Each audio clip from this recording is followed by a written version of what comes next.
Hello, I'm Emma from English. Last week, my lesson was about using modal verbs to express possibility and probability. If you haven't seen it, make sure you check it out after this lesson. I'll link to it at the end of this video. So we'll continue talking about modal verbs today, but this time modal verbs that express ability. Now, it's important to know that one modal verb can be used to express different things in English. So, for example, the modal verb can is used to express possibility, but in this lesson today, I'll explain how it expresses ability. And then later, you'll learn that can also be used to ask permission, make requests, and offer help. So it's a pretty useful modal verb. To express ability in English, you need to use these verbs: can, can't, could, couldn't, and be able to. Now, can and can't are pretty simple.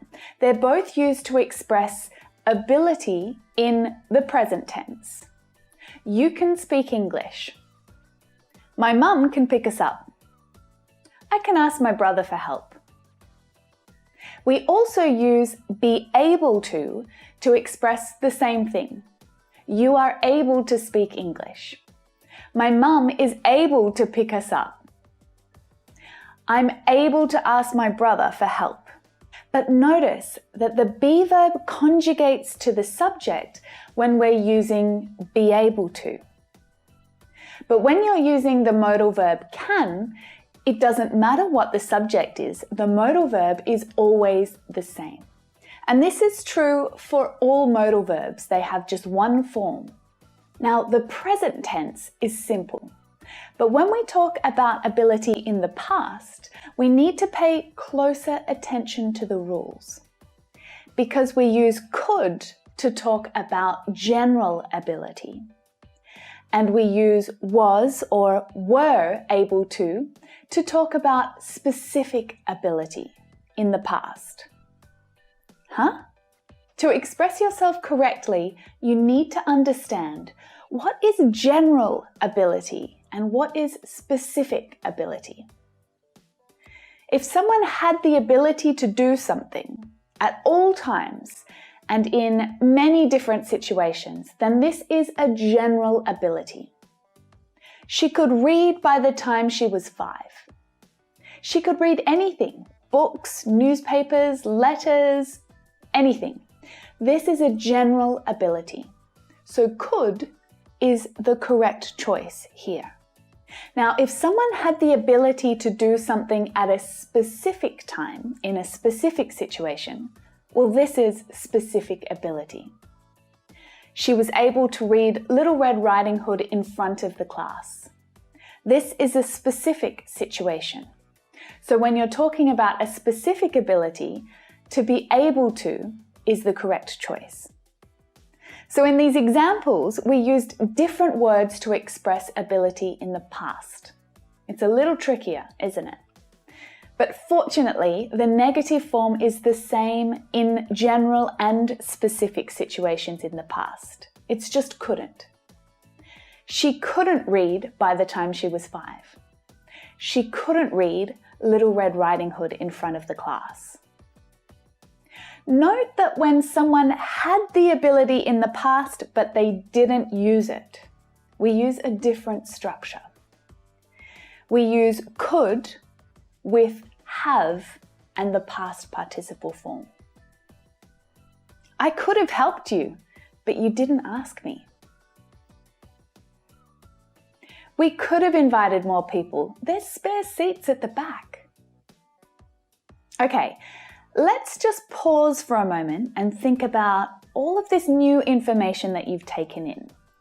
I think we should probably practice expressing ability in the past tense just for a moment before we move on. So what you need to do is choose the correct word to complete the sentence.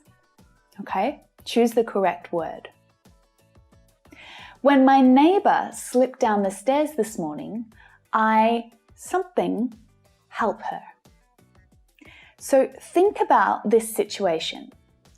Is it general or is it specific? This is a specific situation in the past, isn't it? We know when and exactly what was happening. So I was able to help her is the correct choice. She something speak a little Japanese when she was younger. Is it general or is it specific? It's general. So could is the right choice. She could speak. My brother something not start the car last night. Well, this is a negative sentence, isn't it? We can see not. So it must be couldn't. My brother couldn't start the car last night, or he could not start the car last night. He something offered to drop her home, but he was too tired. Now notice the form of the main verb here. That's a clue because it's not in the bare infinitive form. So it must be could have. He could have offered to drop her home. My boss's phone was switched off all day today. Finally, I got through at around 5 p.m. and I speak to her. This is quite a specific situation, isn't it? So was able to is the right answer. Okay, the last step now.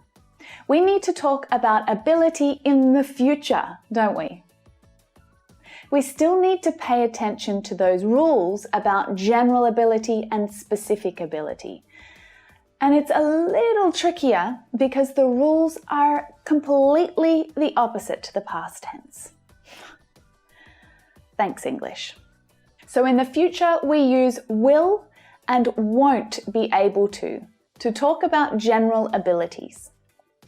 So we're using will as the future tense, and following will, as with all modal verbs, is the bare infinitive form. Every time. We don't conjugate the verb following will here.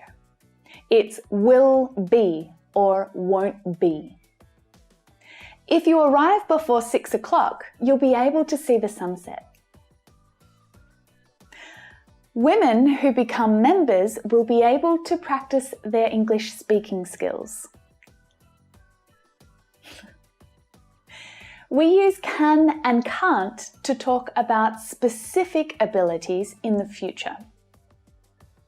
I can look after your kids tomorrow night, but I can't collect them from school because I don't finish work until 5 o'clock. So these are specific situations.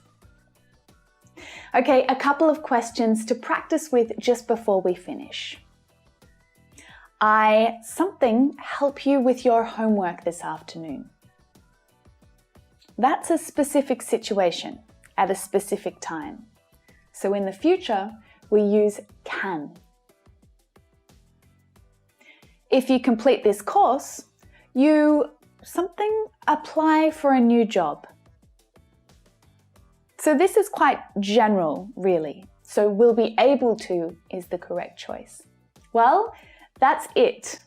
But who would have thought that talking about ability in English could be so tricky? I hope this lesson made it a little clearer for you, and I really recommend that you write down a few of your own sentences on paper or in the comments under this video. Then go back to the start of this lesson and watch it again to check your answers and to make sure that the information sinks in. Remember to practice using what you've learnt today. Don't just watch these lessons, use the English that I teach you.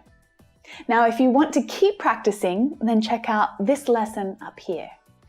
Oh, and the modal verbs lesson that talks about probability and possibility is right here. So thanks for watching, and I'll see you again next week for a new lesson. Bye for now.